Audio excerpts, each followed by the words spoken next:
त्वमेव माता च पिता त्वमेव बन्धुश्च सखा त्वमेव विद्या द्रविणं त्वमेव सर्वं मम देव। आज सुंदरकांड वाल्मीकि रामायण का जो प्रसंग है सुंदरकांड में कि किस प्रकार से सीता का वहाँ पर विविध प्रकार से प्रताड़न और अपमान उनका चल रहा था, और इस प्रकार से प्रताड़न क्रम में राक्षसियों से घिरी हुई जनक नंदिनी, जनक किशोरी वहाँ घिरी हुई हैं राक्षसियों से, और राक्षस राज रावण का घोर उत्पीड़न है, संत्रास दिखा रहा है। राक्षसियाँ उन्हें मार काट देने की का जो उनको चेतावनी बार बार दे रही हैं।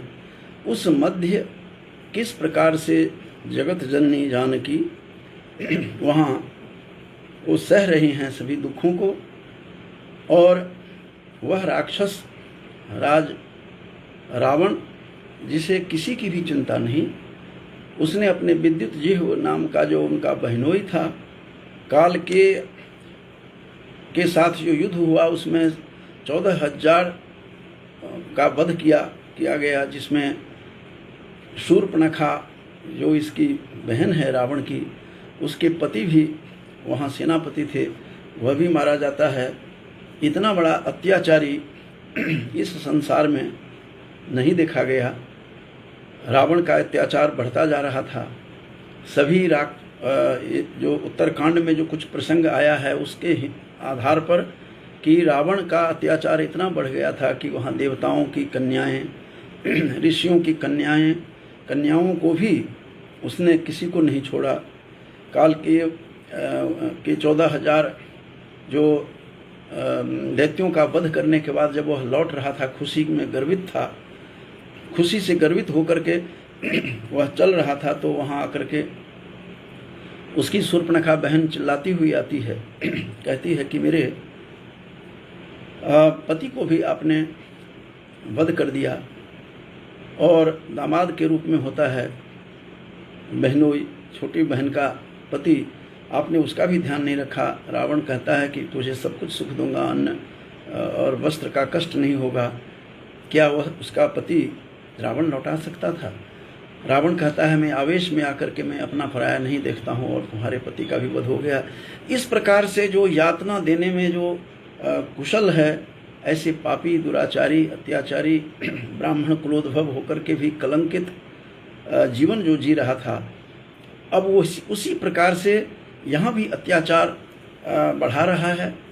जगत जननी जानकी का को विविध प्रकार से प्रताड़ित कर रहा है, राक्षसियों के मध्य घिरी हुई है, और उसी मध्य तरह तरह की बातें वह करता है।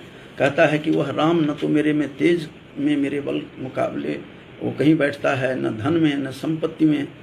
इस प्रकार से नाना प्रकार के प्रलोभन उनको दे रहा है जो जगत जननी हैं, जो साक्षात लक्ष्मी हैं, और सीता साक्षात राम की मायापति की साक्षात माया है, और जनक नंदिनी है। उस जनक नंदिनी को किस प्रकार से यह प्रलोभन दे रहा है, यह आश्चर्य जनक बातें करता हुआ दिखाई दे रहा है। इतनी छोटी छोटी बातें कह रहा है, इतने नीचे स्तर पर जा रहा है, और साधारण स्त्री के समान इसे भी यह समझ रहा है, क्योंकि विविध ऋषि मुनि की कन्याओं को, देव कन्याओं को इसने प्रताड़ित किया है, और इसी क्रम में सीता को भी नाना प्रकार का प्रलोभन देता है। तो सीता द्वारा रावण की क्या क्या भर्त्सना की गई, सीता ने क्या क्या कहा उसको, और इतना छोटा बना करके उसको रखा कि तुम क्या हो, क्या तुम्हारी औकात क्या है, रे दुष्ट निशाचर तुम्हारी औकात क्या है। तो रावण के वचनों से आहत होकर सीता ने रावण को घोर भर्त्सना की उसने, और कहती है कि पतिव्रता सीता और दुख से बेचारी आतुर थी, और ऐसी सती कांपती हुई प्रकंपित होकर के वह बोल रही थी और कहती है कि पति के चिंतन में लगी हुई थी। उस समय रावण आकर के उसको प्रताड़ित कर गया। तो रावण को तिनके के ओट में एक रख करके और फिर उससे बात कर रही है। और तृण धरी ओट कहत वैदेही, तुलसी भी ऐसा लिख रहे हैं। और तुलसी का निराधार नहीं है, तुलसी ने अपना आधार वाल्मीकि रामायण के में जो कहा गया है कि तृण मंतरतः कृत्वा प्रत्युवाच शुचिस्मिता। प्रत्युवाच मैंने बोला, सीता कहने लगी कि कौन सी सीता? शुचिस्मिता, जिसकी उसकी मुस्कान में ही जिसकी पवित्रता हो, जिसके अंग अंग में पवित्रता हो और जिसकी मुस्कान में पवित्रता हो, पावनता हो, शुचिता हो, ऐसी जो जगत जननी है, ऐसी जो किशोरी हैं, ऐसे जो मिथिला की मिथिलेश कुमारी हैं, ऐसे मिथिलेश कुमारी जगत जननी सीता तिनके को ओट में लेकर के बोल रही है। तृणमंतरतः कृत्वा प्रत्युवाच शुचिस्मिता, वह पवित्र मुस्कान वाली सीता। ये तीसरे श्लोक में इस प्रकार का वर्णन आया है, जिसका बाद में फिर तृणधरी ओट कहत वैदेही, तुलसी ने भी इसको लिखा। तुलसी से पूर्व चंपू रामायण में, जो चंपू रामायण है, उसमें भी इस तरह से तृणमंतरतः करके कहा है कि तिनके को ओट में रह करके कहा। इस पर तरह तरह विचारक अपनी मत देते हैं। इसमें संतों का भी कहना है कि भूमिजा थी, भूमि कन्या है, सीता भूमि सुता है, यह भूमि से निकल करके आई थी और भूमि से तिनके भी उत्पन्न होते हैं। तो इसलिए उसको ओट लेकर के कर रही है, जैसे कोई उसको सहारा मिल रहा हो, उसको भ्रातृ अपना भाई का सहारा जैसे किसी को मिलता है, तद्वत उसकी अनुभूति होती है, ऐसा संतों का वचन है। इसलिए उन्होंने तिनको को करके बोला। और सीता इसी धरती से निकली है, यह धरती पुत्री है, मिथिला की यह पुत्री है। तो तृणमंतरतः कृत्वा प्रत्युवाच शुचिस्मिता, ये सुंदरकांड के का वाल्मीकि रामायण के का तीसरा जो श्लोक है, इसमें भी आया है। चंपू रामायण में भी मुझे इस प्रकार का मिला है, तृणमंतरतः शब्द का प्रयोग हुआ है कि तिनके को अपने ओट में लेकर के और बड़ी ही आत्मविश्वास के साथ उसका मुकाबला कर रही है, उसके बातों का एक एक करके जवाब दे रही है, जो इससे पूर्व कह चुका है रावण की तेरे पास तुम क्या, उसको तो हार मान गया है, वह अपनी जीत को भूल चुका है। राम के पास क्या है, न धन में, वैभव में, न शौर्य में मेरा मुकाबला कर सकता है, और तुम मृत्यु चाहती है। अरे मृत्यु तो मेरे इजाज़त के बिना मृत्यु तुम्हें मृत्यु भी नहीं दे सकती, यह यमराज तुम्हारे पास नहीं आ सकता। नाना प्रकार का अपना प्रलाप करता है, आत्मश्लाघा करता है। और उसको यह नहीं पता था कि यह जगत जननी कौन है, यह साक्षात देव माया है, यह साक्षात मायापति की माया है। और उसको इस चीज़ का ज्ञान नहीं था, और कि इसका सीता का अवतरण ही इसीलिए हुआ है, इसका उद्भव ही इसलिए हुआ है। वेदवती स्वयं जो वेदवती जो ऋषि कन्या हैं, उन्होंने इसको शाप दिया था, और इस प्रकार से शाप दे करके कहा कि तुम्हारा कारण मैं ही बनूंगी, मिथिला में आऊँगी। फिर उसके बाद वेदवती एक कमल पुष्प से उद्भव उसका होता है, फिर उसको भी उठा करके रावण उठा कर ले जाते हैं। ये वाल्मीकि रामायण में स्वयं वाल्मीकि कह रहे हैं, और अनुसुईया को बताती हुई सारी कथा स्वयं सुना रही हैं जनक नंदिनी। और वो उसके मंत्री ने कहा, अरे तुम काल रूपा ये है, कहाँ से ले आए इस कन्या को, उठा कर फेंको। फिर उसने उठा करके समुद्र में फेंक दिया था। वेदवती के बाद जो कमल पुष्प से जो निकल कर आई थी, वही वेदवती, उसको भी उसने समुद्र में फेंक दिया। और समुद्र में फेंकने के बाद, चूँकि समुद्र के किनारे पर लंका बसी हुई थी, वहाँ से धीरे धीरे वो भूमिगत होकर के वह यज्ञ मंडप के मध्य में निकलती है, जहाँ पर हल चला रहे थे, खेत का विशोधन कर रहे थे, उस समय निकलती हैं भूमि कन्या सीता, स्वयं उद्भव होती हैं, उद्भूत।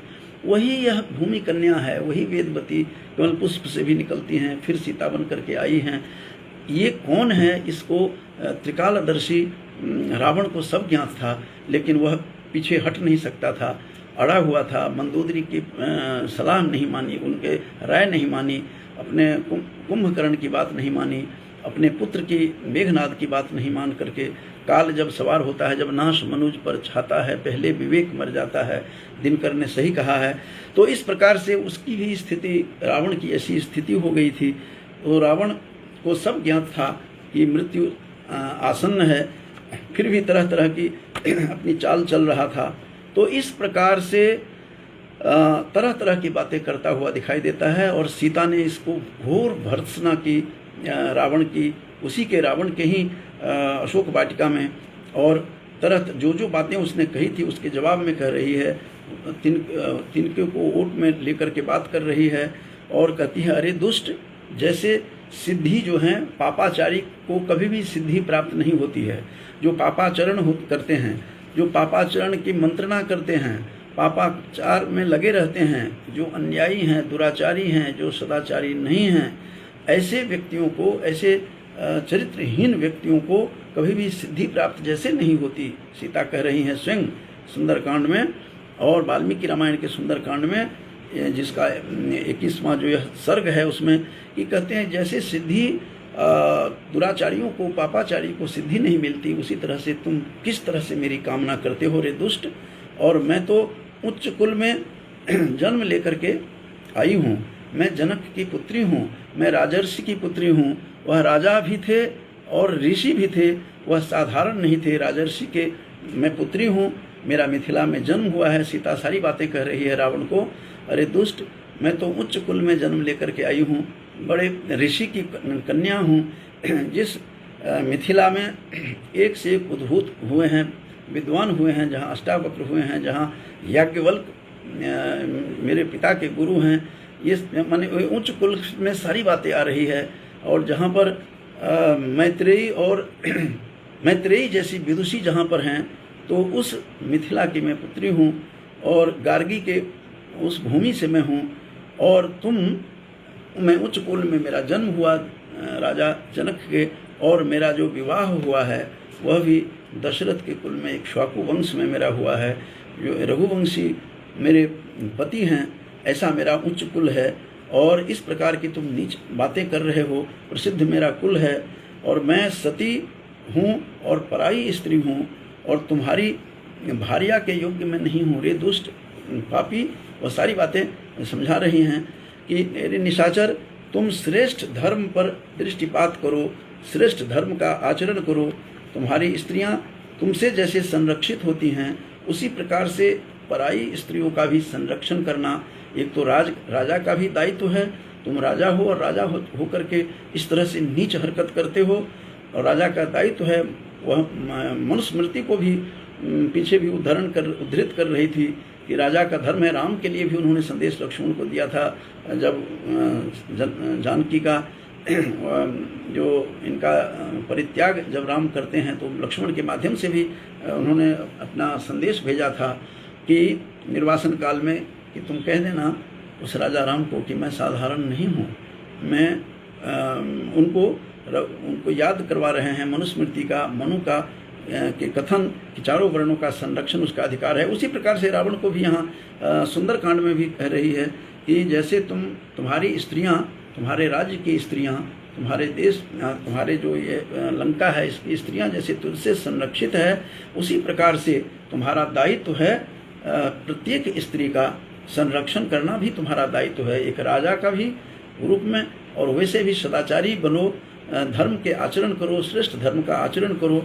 मैं सती हूँ, नारी हूँ, और यथा तव तथान्येषाम रक्षा दारा निशाचर, ये 7वें श्लोक में संकेत करती हुई जनक लली रावण से कहती हैं कि रे दुष्ट, अरे निशाचर, तुम इस प्रकार से जैसे नारी, तुम्हारी नारी संरक्षित तुमसे है, उसी तरह से प्राणी मात्र की नारी तुमसे संरक्षित होनी चाहिए।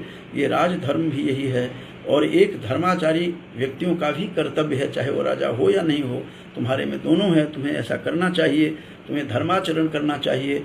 और मैं ये भी संकेत कर रही हैं कि मैं साधारण नहीं हूँ, मैं रघुकुल की पुत्रवधू और मिथिला की मैं बेटी हूँ। इस प्रकार से तुम्हारा संरक्षण करना, नारी की रक्षा करना तुम्हारा दायित्व है। इस प्रकार से वह कह रही है, जबकि वह अपनी रक्षा स्वयं कर सकती थी जानकी। वह स्वयं तेजसा कहा है, वाल्मीकि ही लिखते हैं कि अपने तेज से स्वयं संरक्षित थी और स्वयं स्ववीर्य गुप्ता ही मनु प्रसूति ही, जो मनु की संतान होती है अपनी वीरता से, अपने कर्म से स्वयं वो अपनी वीरता से वह स्वयं संरक्षित होते हैं। ऐसी बातें उन्होंने स्ववीर्य गुप्ता ही मनु प्रसूति रघुवंश में कालिदास ने भी ऐसा कहा है।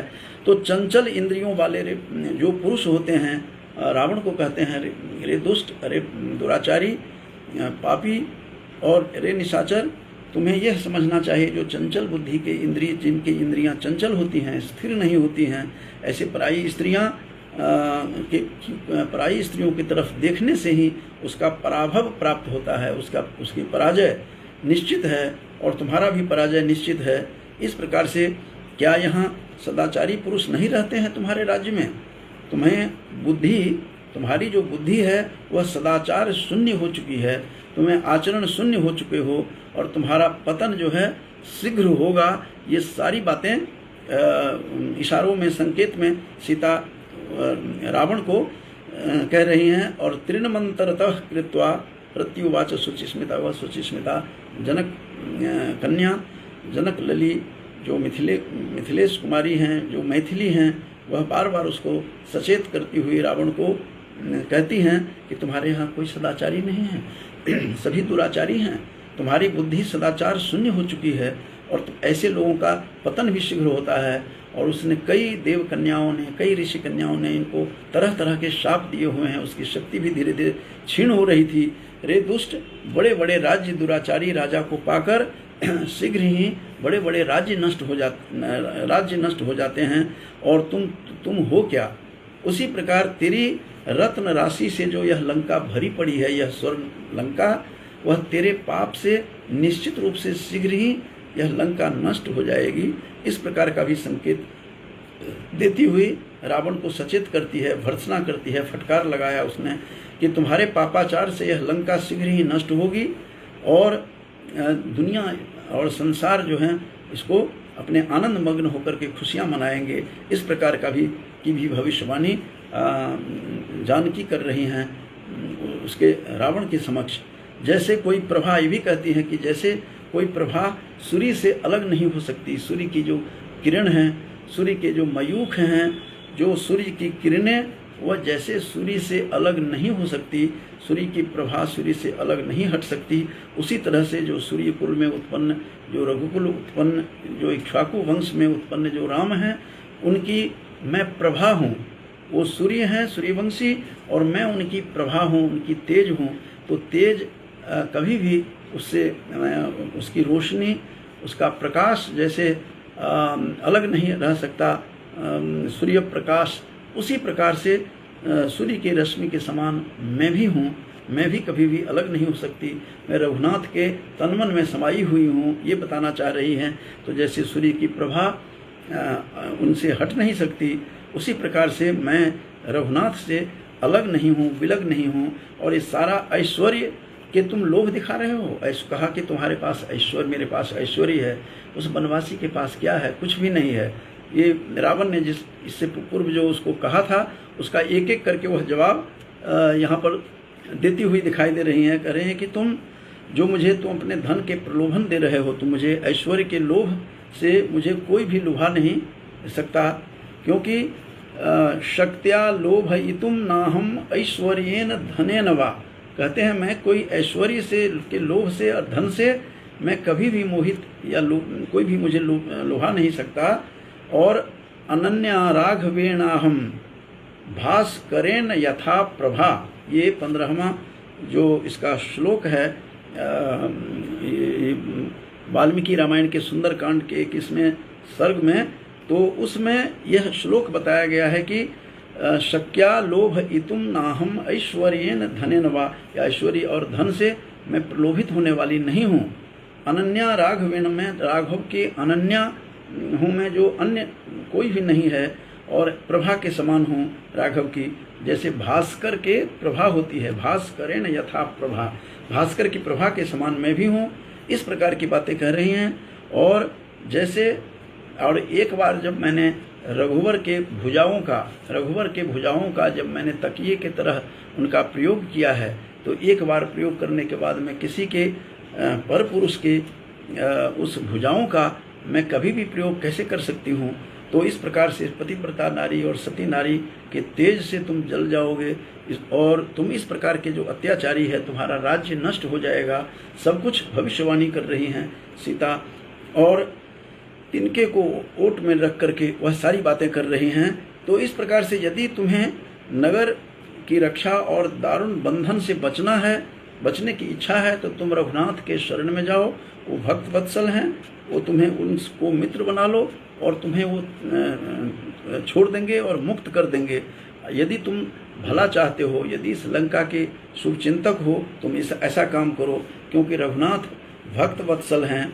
जो उनके भक्त उनके शरण में आते हैं वो, और सभी धर्मों के ज्ञाता हैं रघुनाथ। ऐसे रघुनाथ जो हैं रघुवर, और शुद्ध हृदय से जाना पड़ेगा, हृदय को शुद्ध करके जाना पड़ेगा, क्योंकि तुम छल प्रपंच में तुम्हारा जन्म हुआ है और छल प्रपंच में ही रहना चाहते हो। तो छल प्रपंच का परित्याग करके तुम शीघ्र ही उनके शरण में जाओ। वह भक्त वत्सल हैं, तुम भक्ति से जाओ, अपने शुद्ध अंतःकरण से जाओ, तो रघुनाथ तुम्हें माफ़ कर देंगे। और निर्यातयितुम अर्हसि, 21वें श्लोक में कहा है कि तुम निर्यातयितुम अर्हसि, तुम मेरा निर्यात उनके पास, राम के पास छोड़ आओ और उनके चरण में जाओ, उनके शरण में जाओ, और तुम शरणागत बन करके देखो, बहुत आनंद आएगा और तुझे वो मुक्त कर देंगे, क्योंकि वो भक्त वत्सल हैं और भक्तों के भक्ति से के बस में रहते हैं। जिस प्रकार से महर्षि बिंदु ने भी लिखा है कि प्रबल प्रेम के पाले पड़कर प्रभु को नियम बदलते देखा, भक्त का मान भले टल जाए, प्रभु का मान भले टल जाए, भक्त का मान न टलते देखा। इस प्रकार की बातें महर्षि बिंदु ने भी कहा है। तो उस प्रकार से सीता कह रही हैं रावण को कि अरे दुष्ट, ये सुंदरकांड का सारा प्रसंग है, ये इसके 21वां सर्ग है वाल्मीकि रामायण का, और वो कह रही हैं कि बार बार कह रही हैं कि ऐसा कर, तुम भारी विपत्ति से तुम बच सकते हो, क्योंकि बहुत बड़ी विपत्ति आने वाली है और सब कुछ नष्ट होने वाला है, बहुत शीघ्र नष्ट हो जाएगा। क्योंकि पापाचार समन्वित जो व्यक्ति होते हैं, पापाचार में जो डूबे हुए हैं, आकंठ तुम डूबे हुए हो, तुम ऐसे व्यक्तियों का कभी कल्याण नहीं होता है। वह तो छू भी नहीं सकता था, स्पर्श भी उसको कुदृष्टि से नहीं कर सकता था, क्योंकि जनक नंदिनी स्वयं तेजसा, वाल्मीकि कहते हैं अपने तेज से स्वयं सुरक्षित थी, वह रक्षित थी।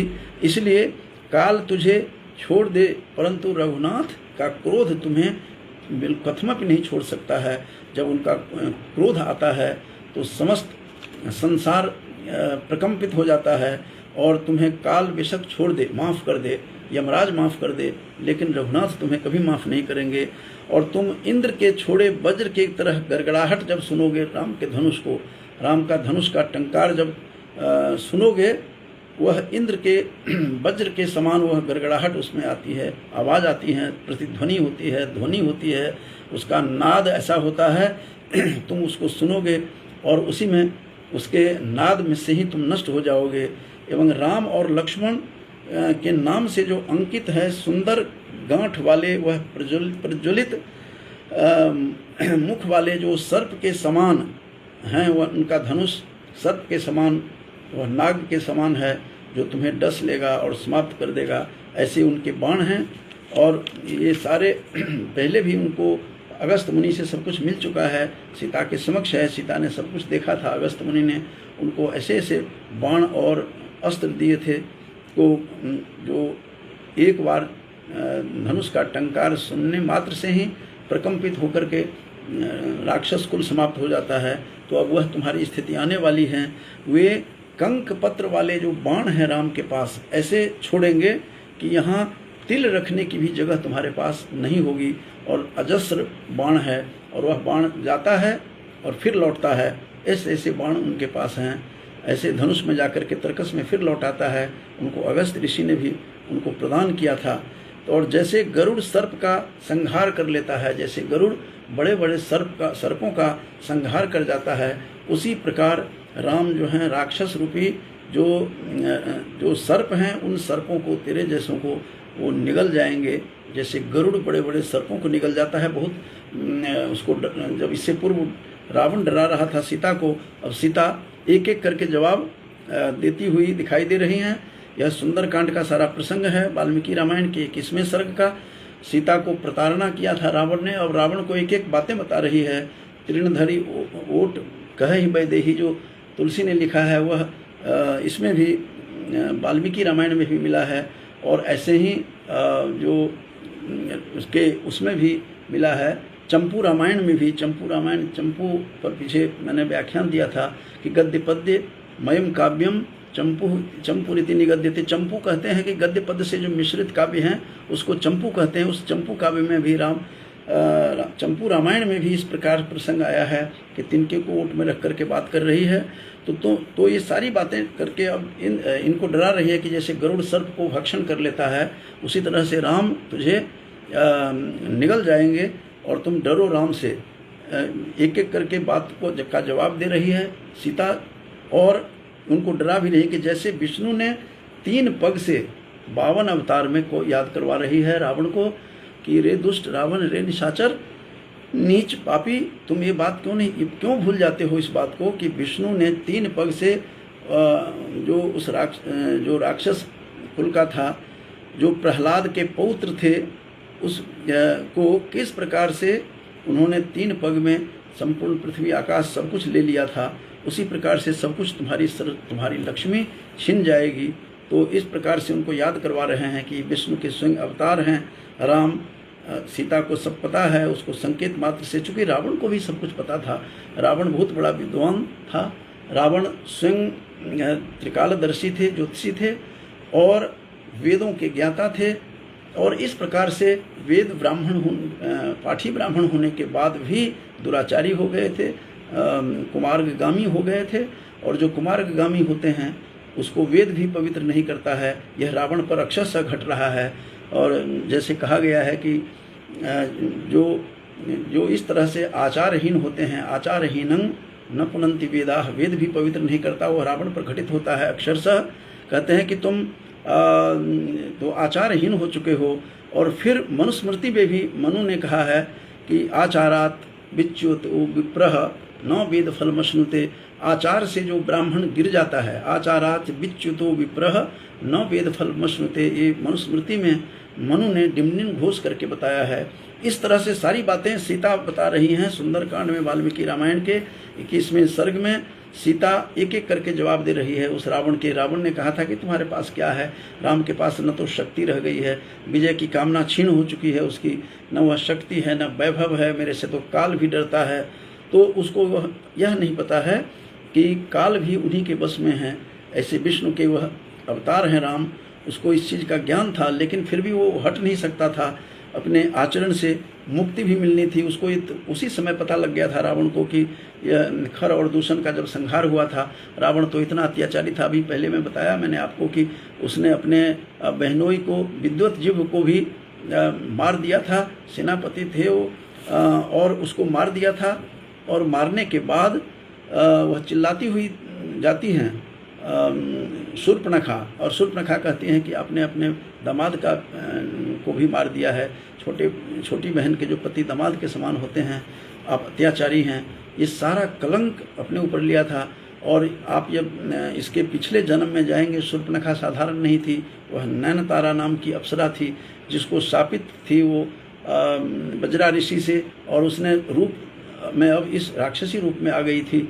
उनको उद्धार भी होना था। तो ये सारी बातें उस प्रसंग में, ये इतना राक्षस ऐसा चंडाल था कि उसने अपने बहनोई की भी हत्या करने से गुरेज नहीं किया। और इसीलिए कई टीकाकारों का ये कथन है कि जब उसने कहा है कि बहुत मेल से, तुलसी भी लिख रहे हैं कि तुलसी लिखते हैं कि बहुत संयोग से तुम्हारा मिलन हुआ है। जब राम से आती है शूर्पणखा कहने कि विधाता ने हम दोनों को एक अलग ढंग से रचा है, उसमें रहस्य यही है कि हम दोनों मिलकर के उसकी हत्या करेंगे। क्योंकि शूर्पणखा के पति को मार दिया था, शूर्पणखा भी खोज रही थी इसको मारने वाला कौन हो सकता है। वह घूम घूम करके देख रही थी, और देखने के बाद उसको इस चीज़ का आभास हो चुका था कि यह है कौन। तो उसको आजमाने के लिए खरदूषण के पास गए। खरदूषण जब मारे जाते हैं, उसके मौसी के लड़के थे सब, तो वो जब मारे जाते हैं दोनों भाई, तब उसी दिन पता लग गया था रावण को कि कोई भगवान का अवतार हो गया है, क्योंकि खरदूषण मेरे समान बलवान है, उसको जिसने मारा है इसका मतलब कोई भगवान है। लेकिन वो पीछे हट नहीं सकता था, राजा था, बलशाली था, और था तो अच्छा कुल उसका भी। वो तो साक्षात ब्रह्मा के ही वो ब्रह्मा, उसके जो पितामह थे वो स्वयं पुलस्त ब्रह्मा के ही मानस पुत्र थे, और ब्रह्मा के कुल में होने पर भी वह दुराचारी बन गया, ब्राह्मण कुल में उत्पन्न लिया। ब्रह्मा के उसके पितामह ब्रह्मा के मानस पुत्र थे, इसका आचरण शुद्ध नहीं था। आचरण से जब गिर जाता है तो उसको कोई बचाता नहीं है, क्योंकि शीलम परम भूषणम, वह शील ही इसका समाप्त हो चुका था। तो इस प्रकार से ऐसे दुराचारी का अंत भी उसी प्रकार होता है। वो सारी बातें जानकी जनक नंदिनी वह स्वयं समझा रही हैं, रावण को जवाब दे रही है एक एक करके, जो इससे पहले उन्होंने कहा था 20वें सर्ग में, तो उसका जवाब दे रही है और कहती है, अरे नीच निशाचर, जब राम लखन दोनों नहीं थे उस समय सुनसान आश्रम से तुम उठा करके ले आए, वरना और तुम हर करके भाग गया।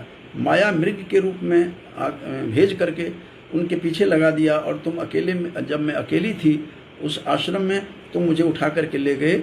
और यदि वो दोनों होते तो तुम्हारा जो है नामो निशान भी नहीं रहता। और जैसे इंद्र के 2 बाहों के साथ युद्ध छिड़ने पर वृत्रासुर की कहानी याद करवा रही हैं सीता। वृत्रासुर की एक बाह के लिए संग्राम में बोझ संभालना मुश्किल हो रहा था, असंभव हो गया था। उसी प्रकार युद्ध में दोनों भाइयों के साथ जब युद्ध का जुआ उठाना पड़ेगा तो वो उठाना कितना मुश्किल होगा तेरे लिए, जब राम और लखन दोनों होंगे। उस बात की कल्पना करो। और तुम अभी भी कहती हूँ, सीता कह रही हैं कि तुम सदाचारी बनो, धर्म का आचरण करो, और तुम जैसे अपने स्त्रियों की रक्षा करते हो उसी तरह से किसी भी स्त्री की तुम रक्षा करो, और तुम शिक्षा लो। ये सारा कुछ प्रकारांतर से इशारा कर रही हैं, संकेत कर रही हैं कि जान गंवा दिया था एक पक्षी गिद्धराज ने, निखिद्ध कुल में जन्म लिया है, मांसाहारी होते हैं गिद्ध, और जटायु ने संरक्षण करते करते नारी रक्षा में उन्होंने अपने जीवन को दांव पर लगा दिया, प्राण की आहुति दी। ऐसे और तुम्हें भी रक्षा करना चाहिए, लेकिन नारी मात्र का तुमने अपमान किया है, और ये शीघ्र ही तुम्हारा पतन होगा, राज्य समेत तुम चले जाओगे इस संसार से। राम एवं लखन शीघ्र तेरे प्राण हर लेंगे, वो आने वाले हैं, बहुत शीघ्र ही आएंगे। तुम कुबेर के कैलाश पर्वत पर चाहे चले जाओ, छिप जाओ, चाहे वह वरुण के सभा में जाकर के तुम छिप जाओ। ये चेतावनी दे रही हैं सीता रावण को कि करे दुष्ट रावण, चाहे तुम कुबेर के पर्वत पर चले जाओ। कुबेर जो कैलाश पर्वत हैं जहाँ शिव जी रहते हैं, कुबेर रावण के ही भाई थे, बड़े सदाचारी, और उनको संपत्ति के देवता भी उन्हीं को मानते हैं। कुबेर को धनपति कहलाते हैं कुबेर, और उन्हीं का कुबेर का ही जो ब्रह्मा से प्राप्त जो उसका विमान था उसने रावण ने छीन लिया था। और लेकिन ये कितने तपस्वी थे, शिव के मित्र भी थे। तो बाद में, इसके बाद वाल्मीकि रामायण के अनुसार जब वो उसी विमान से चढ़ करके राम सभी अयोध्या जाते हैं और फिर कुबेर के पास वो भेज देते हैं, क्योंकि वह कुबेर का ही था, अर्जित तपश्चर्या से अर्जित था वह विमान, और उसी को पहुंचा देता है जिसको रावण ने छीन लिया था। एक अत्याचार हो तो उसकी गिनती करवाऊं। तो इस प्रकार से तुम कुबेर के कैलाश के पर्वत पर चाहे चले जाओ, या वरुण की सभा में जाकर के छिप जाओ, तुम कहीं भी चले जाओ, लेकिन प्राणों तुम्हारे उनके राम के बाणों से तुम पहले से ही मरे हुए हो, तुम्हें एहसास नहीं है, और तुम अपना हाथ धो बैठोगे, प्राण का संहार करेंगे। तुम इस बात को बार बार वह स्मरण करवा रही है। तो इस प्रकार से ये जो आज जो सुंदरकांड, वाल्मीकि रामायण का सुंदरकांड का जो 21वां सर्ग है, जिसमें इससे पूर्व सर्ग में 20वें सर्ग में रावण ने तरह तरह का प्रलोभन सीता को दिया कि तुम्हारे राम हार चुके हैं, विजय की कामना भूल चुके हैं, अब क्या करेगा वनवासी, उसके पास कुछ नहीं है, न धन है न संपत्ति है, यह धन की भी लालच, ऐश्वर्य की भी लालच दिया। उसने कहा, मैं ऐश्वर्य और धन से पतिव्रता नारी कभी रीझने वाली नहीं होती है, और धन और ऐश्वर्य किसी को कुछ नहीं कर सकता। यह उसी प्रकार सीता ने जवाब दिया जैसे कठोपनिषद में नचिकेता जवाब देता है कि न वित्तेन तर्पणीयो मनुष्य, यह वित्त से तृप्त होने वाला कोई भी इस संसार में नहीं है। जैसे काल को कहा था, और काल को गर्जना करते हुए नचिकेता ने वहाँ कहा था कि मैं कुछ भी नहीं चाहिए मुझे, और मुझे केवल ब्रह्म ज्ञान चाहिए, जिस प्रकार से और धन संपत्ति से आप प्रलोभित नहीं कर सकते। उसी प्रकार से यह जवाब दे रही है, चूँकि ये स्वयं भी जनक नंदिनी मैत्रेयी की भूमि की हैं। याज्ञवल्क्य की जो पत्नी मैत्रेयी थी, जिन्होंने शतपथ ब्राह्मण में कथा आता है कि उसने भी प्रलोभन, उनके पति ने, याज्ञवल्क्य ने कहा कि तुम दोनों अपनी भार्याओं को मैं बांट देता हूँ ताकि तुम्हारा झगड़ा न हो। कात्यायनी एक पत्नी थी, एक मैत्रेयी थी याज्ञवल्क्य की, और तुम्हारा बंटवारा कर देता हूँ ताकि संपत्ति का विवाद नहीं हो, मैं ब्रह्म ज्ञान में लीन होने जा रहा हूँ। तो मैत्रेयी ने पूछा कि ये क्या है, ब्रह्म ज्ञान क्या है, और क्या संपूर्ण पृथ्वी आप दे देंगे तो मुझे ज्ञान हो जाएगा? कहते नहीं तो मुझे बताइए कि तब उन्होंने सारा कहा, आत्मा बारे द्रष्टव्य श्रोतव्य निधितास्तव्य। ये सारा का सारा प्रसंग जो बृहदारण्यक उपनिषद का है, तो उसी उपनिषद की जो काज के जो पात्र हैं, उसी की भूमि से तो स्वयं जनक नंदिनी सीता भी हैं, गार्गी की भूमि की हैं। सब स्मरण करवा रही हैं अपने कुल की, अपने ससुर के वंश का और पितृवंश का, दोनों का उद्धरण देती हुई बता रही थी। तो इसी प्रकार उसने उसको प्रलोभन दिया था। तो जैसे मैत्रेयी ने भी कहा था कि मैं पृथ्वी भी दे देंगे तो क्या ये ब्रह्म ज्ञान हो जाएगा? तो कहते नहीं। उसी प्रकार से सीता ने कहा कि ये तुम्हारा वैभव ऐश्वर्य सब यही रह जाएगा, और मुझे कुछ भी नहीं चाहिए। मैं कौन हूँ तुझे खुद नहीं पता, मैं स्वयं तेज सा, अपने तेज से स्वयं संरक्षित हूँ। इस वाल्मीकि बार बार इसकी चर्चा कर रहे हैं, अपने तेज से स्वयं संरक्षित थी। और स्ववीर्य गुप्ता ही मनु प्रसूति, जब पहले जैसे मैंने बताया था, कालिदास भी कहते हैं जो संतान मनु की होते हैं अपनी रक्षा वो स्वयं करना जानती हैं।